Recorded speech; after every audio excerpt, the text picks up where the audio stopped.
bit of our presentation, right? So far we have seen what is a category with one object, how we can map a category into another category, but we still have a problem, right? What if somehow I have a box that contains a box, right? So for example, this could happen, right? That you have a box, you mutate its content, and by mutating the content of this box, you get another box back. So far, we don't really know how to solve this problem, meaning how to squeeze two boxes together, right?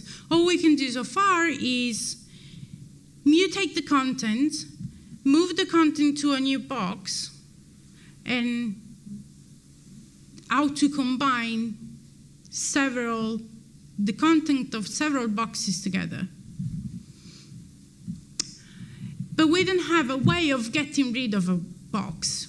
So far, all we have done is the box, the context of our data was always there. And that's where the idea of monad comes in. So a monad is simply something that smashes boxes together. So if you are a mathematician, I do apologize.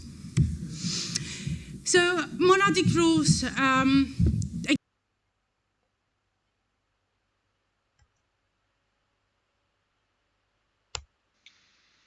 So now we remember that we had a section on functor, because so far I had made no assumption on what those type was.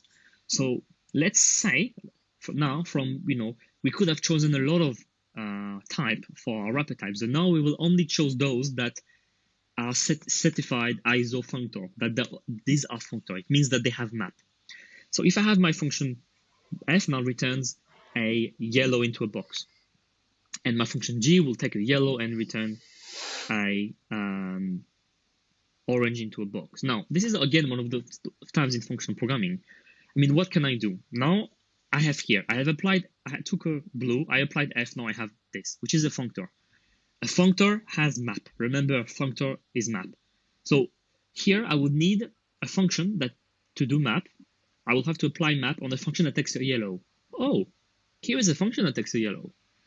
And here is the part that might trip you a little bit, but actually it's actually quite straightforward. Remember that map, it opens the box, give what's inside the box to the function, and get the return of the function and put it back into the box. Well, let's just do that. Boom. Now I have a box in a box. And why I have a box in a box? Well, the outer box is because I'm in the context of a functor. And in a functor, I always keep the box. If I started with the box, I have a box. And the inside one was because this is what the function g gave me. So now I have a box in a box. I have a Tupperware in a Tupperware. And this is basically map g after f. And here, something I should have mentioned before, but all of these boxes, they are the same type, right? So you can't be mixing options. Let's say if we think about the option functor and the list functor, we can't mix them. It has to be here, for instance, they will all be optional. So if we look in types, I see that map g after f, it goes from A to MMC. So I have functor and the functor. But what I really wanted for my fish operator, I wanted to go from A to M of C. So I'm almost there. What we really need now is to have something that can go from MMT to M. So basically something that can remove the unnecessary box, the unnecessary Tupperware in the middle.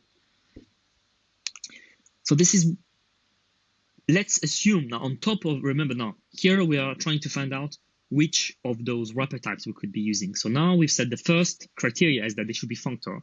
So now let's apply a second criteria. Let's say that they have a flatten function.